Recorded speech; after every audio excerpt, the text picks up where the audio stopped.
thinking about myself today. Bonjour, Thinking moi how c'est life Léna et changed. bienvenue sur ma chaîne. On commence ce vlog assez tôt ce matin, je pars de mon atelier, j'y étais pour 6 heures et j'avais beaucoup de choses à faire. Et puis direction la boutique. Alors je vous explique un peu. Je suis artiste-auteur, mais bon ça n'est qu'un statut administratif auprès de l'URSSAF et autres institutions associées. En réalité, je suis une jeune femme qui a plein d'envies et plein d'idées.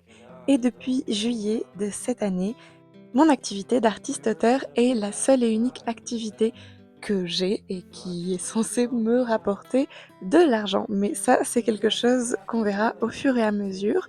Mais avant même le mois de juillet, eh bien, je m'étais lancée dans des projets plus ou moins conséquents. Et là voici un projet particulièrement conséquent puisqu'il s'agit d'ouvrir une boutique. Alors je vous propose dans ce vlog de m'accompagner pour cette semaine d'ouverture de boutique. Alors d'ouverture, de création, de rénovation et d'agencement de cette boutique-ci, puisque nous n'avions que 10 jours plus ou moins pour faire l'entièreté de cette boutique, pour également trouver des créatrices à y mettre, je vous expliquerai un peu mieux, et pour créer des contrats, créer notre statut administratif, en fait, tout créer de A à Z. Et heureusement, on n'a pas été seuls, on a été aidés par les amis, la famille, les gens qui nous entourent, que je remercie. D'ailleurs, cette semaine, on était allés manger entre amis après avoir grimpé un peu. Ça faisait du bien de faire une pause dans les travaux, puisque on était en plein dans les travaux. Donc, petite pause, et puis c'est reparti pour une réunion, puisque je vous l'ai dit, il fallait tout faire de A à Z. Donc l'idée, c'était de créer une boutique dans laquelle des créatrices d'artisanat d'art, pour pouvoir mettre en avant le plus possible les créations locales et pouvoir, vendre, notre travail et celui d'autres femmes qui, comme nous, sont dans ce mode de fonctionnement-là, qui est celui de créer le plus possible et créer en local. Je continue de faire ma petite vie puisque je vous l'ai dit, je vous emmenais dans une semaine, pas seulement sur une vidéo sur la boutique, il y en aura une, mais c'est pas pour tout de suite. Je fête 10 ans de vie commune, je suis toujours aussi heureuse et amoureuse, alors à la nôtre, et je voulais préciser que je me sens très chanceuse. On a bien mangé, c'était une belle soirée et la vie va continuer. J'ai plein d'autres choses à vous raconter. Le lendemain matin, je ne m'arrête pas pour autant de travailler, donc vous allez voir, c'est un retour à la peinture. Le local que nous avons loué a beaucoup de potentiel, mais était particulièrement cracra. Et puis la peinture, ça n'allait pas du tout. Il fallait tout refaire, donc bien sûr faire une première couche de primer, donc faire des couches de blanc qui sont un peu des sous-couches qui vont nous permettre de venir appliquer notre peinture. Pour le coup, on a choisi différentes couleurs pour avoir une identité visuelle qui pop, qui un peu saute aux yeux. J'avais dessiné ce meuble sur, un petit post-it et ça n'est pas moi qui ai dû le faire puisque je n'étais pas là à ce moment-là, mais ce sont toutes les personnes qui sont venues nous aider. Merci beaucoup et mon plan a été très bien respecté à ce que je vois, donc bravo. Chaque jour, voire même chaque heure, que dis-je, la boutique évolue et commence à être de plus en plus chaleureuse. D'ailleurs, l'idée, c'est de donner de la lumière, de la couleur et du mouvement un peu dans cette boutique, tout en ayant, eh bien, plein d'univers assez différents, mais que nous avons choisis. Donc, il nous semble que ce seront des univers qui trouveront une certaine cohérence les uns avec les autres. Voici donc mes nouvelles créations que j'ai spécialement faites pour, la boutique et son ouverture. Je crée des bijoux à partir, entre autres, mais pas que, d'éléments de seconde main que je chine à droite à gauche. Ce ne sont que des pièces uniques, souvent inspirées de références personnelles, de références d'histoire de l'art ou tout simplement de petits objets que je trouve et qui m'inspirent quelque chose. Après avoir passé la matinée à installer mes affaires, je vais au baobab où je travaille. Et puis le soir, retour aux travaux, en effet, parce que, eh bien, nous n'avons que quelques jours pour ouvrir, puisque nous avons eu les clés, je dirais tout début mai, peut-être le 1er mai, je ne sais plus, ou alors le 31 avril. Je sais même plus s'il y a un 31. En tout cas, il s'est passé plein de choses. Je suis partie 4 jours en randonnée et puis à mon retour, mais il fallait continuer à avancer et nous devions ouvrir Le 16, c'était l'ouverture que vous allez voir là bientôt, l'ouverture avec toutes les créatrices, les amis et la famille. Voici la soirée d'ouverture, c'était super. On a eu de super retours, on était très contentes de la manière dont les choses se sont goupillées et le 16, le 17 pardon, le lendemain, samedi 17, bien c'était la véritable ouverture et les gens ont vraiment été au rendez-vous. C'était super. Je suis très, très contente de tout ce travail, d'avoir collaboré avec 4, enfin 5 plutôt, femmes qui, ont permis de mettre tout ça en forme et de faire en sorte que notre vision existe pour de bon. Alors voilà, on est une association, on s'appelle les mirettes comme les yeux en argot. Et l'idée, c'est d'en mettre plein les yeux, plein la vue à tout le monde et de proposer un regard un peu différent sur l'artisanat d'art, l'artisanat tout court. Et les créations que nous avons choisies nous plaisent toutes. Là, je vous montre un petit peu mon espace, bien entendu. Mais il y a tout plein de choses, tout plein de créatrices. On est 19 en tout, en nous comptant, nous, les fondatrices. Et je suis donc la présidente de l'association Les Mirettes. Dans la description de cette vidéo, je vous laisserai un petit peu plus d'informations si vous voulez aller y jeter un œil. Et puis surtout, je vous concocte, j'ai bientôt terminé, une vidéo sur l'entièreté de la mise en forme de cette boutique. Donc je vous parlerai davantage de ce projet plus tard, mais petite pause nature en effet, puisque je vous ai dit que je vous amenais dans un vlog qui est une semaine à mes côtés. Et quand j'en ai l'occasion, eh bien, je vais faire des petites balades, des petites promenades ou de longues randonnées. Tout dépend du temps qui peut y être alloué. Et nous voici au-dessus de Grenoble, à profiter un peu de la fraîcheur et du beau temps. J'ai fait quelques photos auprès de cette cascade. Je vous les mettrai à l'écran si vous les avez déjà vues. C'est que vous suivez probablement déjà un peu mon parcours, mes vidéos ou mon compte Instagram. D'ailleurs, je vous laisse ça aussi dans la description. Et il me semble que c'est un bon moment pour vous rappeler de vous abonner si ça n'est pas déjà fait. C'est le meilleur moyen de me soutenir.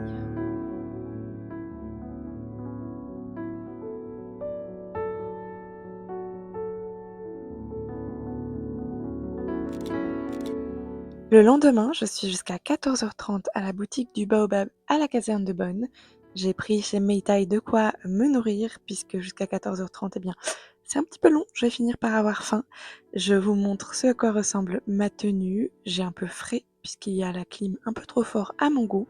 Je réagence mon espace et direction le café Luna pour aller voir Maëlys, mon amie Maëlys. On papote, on fait un petit tour dans le café et puis direction mon atelier, puisque j'ai beaucoup de choses à faire.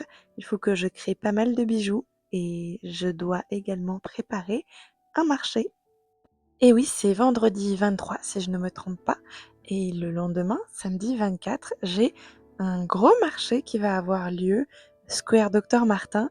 Et il faut donc que je prépare un peu de nouveautés et que je rapporte des nouvelles pièces pour ce marché-ci. Aujourd'hui, c'est jour de marché. Je commence normalement à 14h officiellement le marché, mais je vais commencer l'ouverture à midi. Hier, j'ai pas mal bossé. Je vais vous montrer un peu ce que j'ai fait. Il est bientôt 9h, mais pas encore tout à fait.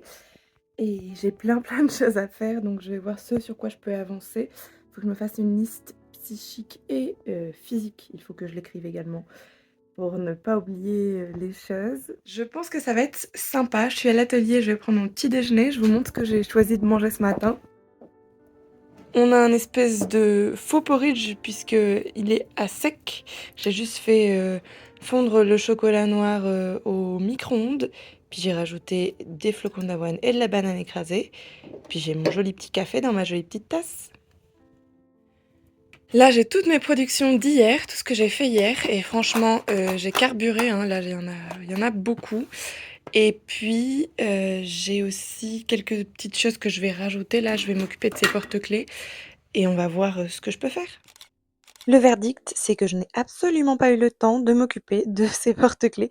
Par contre, j'ai eu le temps de finir certains petits tableaux, certains originaux que je voulais absolument faire ce jour-là. Et je vous montre mon stand que vous avez déjà vu un peu tout à l'heure là. J'étais assez contente de mon espace de stand. Il était plutôt, lumineux, assez représentatif de mon univers.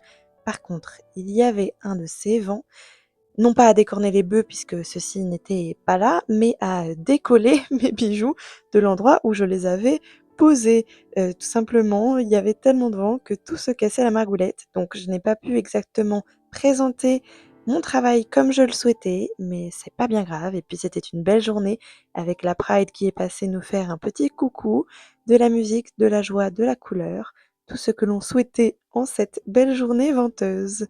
Et voici l'espace du square Docteur Martin pour cette fête du printemps qui a eu lieu puisqu'en fait c'était le marché de la fête du printemps. J'ai eu ma petite, bière, je crois que c'était là ou alors j'avais pris, quelque chose au citron, mais je sais que j'ai également eu une petite bière. Et le lendemain matin, une petite course de 7 kilomètres et quelques ou 7 kilomètres pile poil, je ne sais plus exactement. C'était sympathique et comme on ne s'arrête pas en si bon chemin, on repart pour une autre traversée et on va aller cette fois-ci dans le Vercors. Alors certes, je vous avais dit que c'était un vlog sur une semaine, en réalité c'est plutôt un vlog sur 2 semaines, mais j'avais moins bien réalisé le fait que c'était censé être sur 2 semaines. Enfin bref. Nous voici partis pour une nouvelle fin de semaine, puisqu'on est vendredi soir, donc on a tous fini le travail le plus tôt possible. À 16h, hop, dans le train, et puis ensuite, à 17h, arrivé à Clel, et maintenant, direction le Mont-Aiguille, pour pouvoir dormir, eh bien pas tout à fait en haut du Mont-Aiguille, mais au col, au niveau du Mont-Aiguille. Et au tout départ, alors que nous dessinions au loin le Mont-Aiguille, eh bien nous nous sommes fait un petit copain qui nous a suivis sur une certaine distance, en donnant l'impression qu'il n'en avait rien à faire de notre présence, alors qu'en réalité, il venait se frotter à nos pieds. Ça m'a fait d'ailleurs plutôt plaisir et j'ai eu du mal à lui dire au revoir. Là, je lui fais un petit coucou au loin, bye bye le chaton, plutôt le gros chat. Et puis, c'est parti pour une soirée, une fin d'après-midi qui va se transformer en soirée et qui devrait être sympathique à travers les forêts en profitant des rayons de soleil de cette période estivale.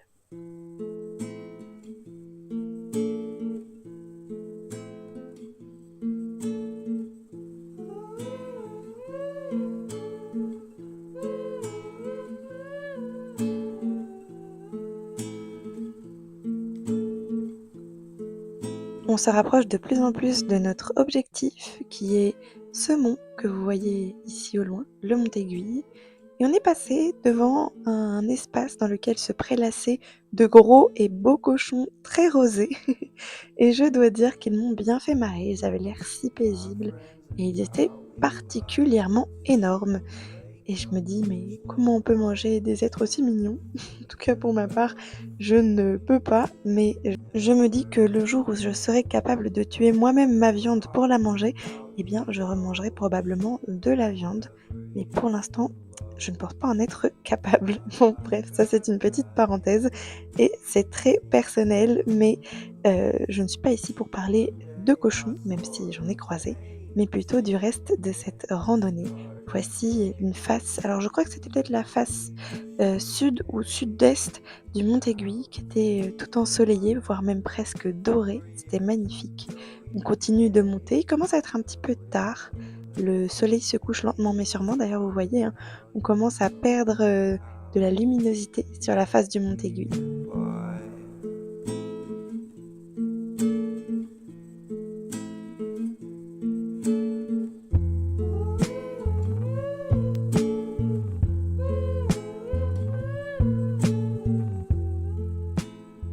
Ça y est, le col de Lopé, nous y sommes. C'est plus ou moins par ici que nous allons dormir, mais nous n'avions pas regardé la topographie a priori, mais nous pensions peut-être trouver un espace plus ou moins plat où nous installer. L'un de ces endroits plus ou moins plats était déjà pris par des bivouaqueurs comme nous, mais nous n'avons pas pour autant baissé les bras. Et nous sommes allés au pied de montagne, un petit peu plus loin. Vous les voyez là d'ailleurs, parce que nous sommes installés au pied des montagnes qui étaient en face du mont Aiguille. Et nous avions d'abord continué pour aller voir un peu plus loin, toujours plus loin, et j'ai tendance à aller voir plus loin.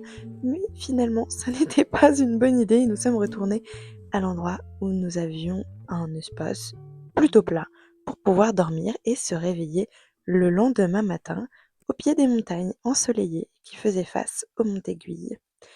Nous avons eu un réveil assez doux et après un petit déjeuner bien mérité, direction la montée puisqu'on a encore beaucoup de dénivelé à faire pour, la journée, mais aussi pour le lendemain puisqu'on a 3 jours de marche avant de pouvoir rentrer à la maison.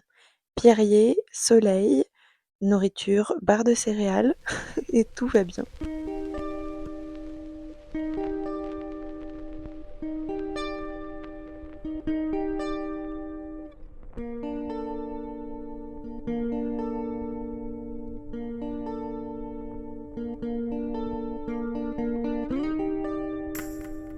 Au pied du Vercors, nous avons eu la chance de voir plusieurs bouquetins, quelques-uns qui se prélassaient et buvaient un peu d'eau, dans des trous de sources qui sortaient de ça, de là, et d'autres qui s'étaient amoncelés sur les pentes de la montagne, comme c'était le cas juste ici, et devant lesquels nous avons mangé un petit peu. C'était plus ou moins un deuxième petit déjeuner puisque nous n'avions pris qu'un tout petit déjeuner en partant et là la faim commençait à se faire sentir davantage. Nous avons aussi croisé des gens avec des ânes puisque c'est un sentier qui est souvent emprunté par des randonneurs qui sont accompagnés d'ânes porteurs. Et là-bas, au bout, vous avez le Grand Vémont, si je ne me trompe pas. Oui, c'est bien ça, c'est le Grand Vémont, et nous sommes bien au pied des Vercors. Et le Grand Vémont, c'était d'ailleurs ma toute première randonnée toute seule. Enfin toute seule, c'est-à-dire que j'ai dû marcher sans être portée par mes parents, et j'avais 3 ans. Et si je me suis trompée sur mon âge ou sur le lieu, parce que j'avais 3 ans et demi ou 4 ans et que c'était la face nord ou sud de Grand Vémont, mes parents pourront me corriger dans les commentaires, mais je leur ai redemandé il n'y a pas si longtemps et ma mémoire est toujours assez bonne, je pense. C'était bien le Grand Vémont. La fin de journée s'annonce sans trop de nuages, mais l'orage va pointer quand même le bout de son nez. On a vu un gros cumulonimbus s'approcher de nous. On a eu d'ailleurs dans la nuit un tout petit peu de pluie, mais rien de bien fou, puisque le lendemain, il a fallu secouer un peu la toile de tente, et puis le beau temps était de retour. Alors c'est parti pour notre dernier jour et la redescente sur Grenoble. Mais avant d'arriver à Grenoble, il va falloir traverser encore un peu de la forêt et aller vers Lens-en-Vercors? Non, je me trompe, c'était peut-être pas ça. Non, non, c'est Villard-de-Lans, puisque on va bien sûr plutôt d'abord vers Corançon, en Vercors. Et ensuite, on va aller prendre le bus à Villard-de-Lans. Oui, c'est tout à fait cela. On n'y est pas encore. Il faut marcher, marcher, marcher. Et un peu avant d'arriver à Corançon, on est tombé sur cette stèle, ou plutôt cette sculpture, qui nous rappelait que nous sommes bien sur le 45e parallèle de latitude nord, qui est d'ailleurs la même latitude exactement que le parc de Yellowstone aux États-Unis. Et ça, c'est quand même assez rigolo. Ou alors non, c'est peut-être pas rigolo du tout, mais en tout cas, c'est une petite anecdote. Voilà, exactement la même latitude.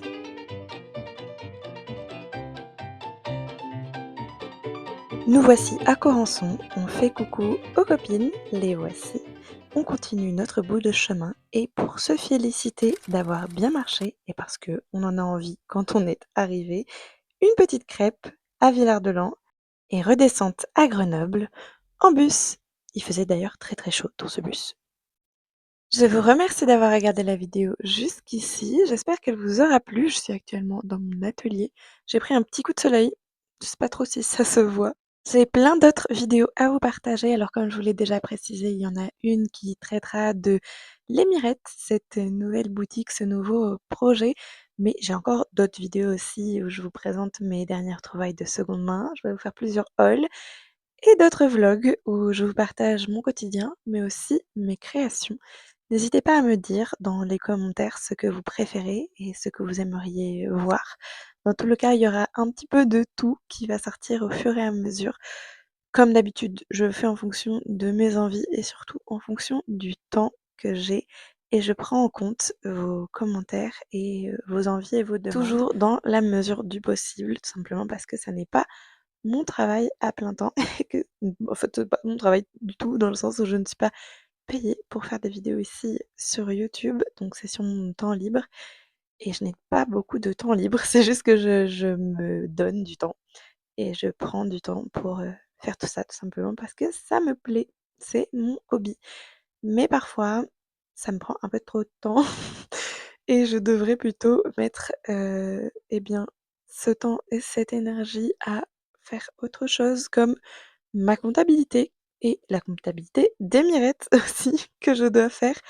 Donc là, eh ben, je vais peut-être aller faire ça après avoir, fini de faire cette voix off et de papoter. Bah, là, je fais plus une voix off, du coup, je fais une vidéo. Mais bref, vous voyez, ça va dans tous les sens. Il va falloir réorganiser un peu tout ça. Quoi qu'il en soit, je vous remercie d'avoir regardé la vidéo jusqu'ici. Si vous faites partie des personnes qui sont allées jusqu'au bout, mettez un commentaire avec un emoji chat en rapport avec, cet ami chat que je me suis fait, que nous nous sommes fait sur, le chemin en direction du Mont-Aiguille. Comme ça, je saurai quelles sont les braves personnes qui sont allées jusqu'au bout. N'oubliez pas de vous abonner, de mettre un petit pouce en l'air si ça n'est pas déjà fait et je vous dis à dimanche prochain si tout va bien. You put down the phone.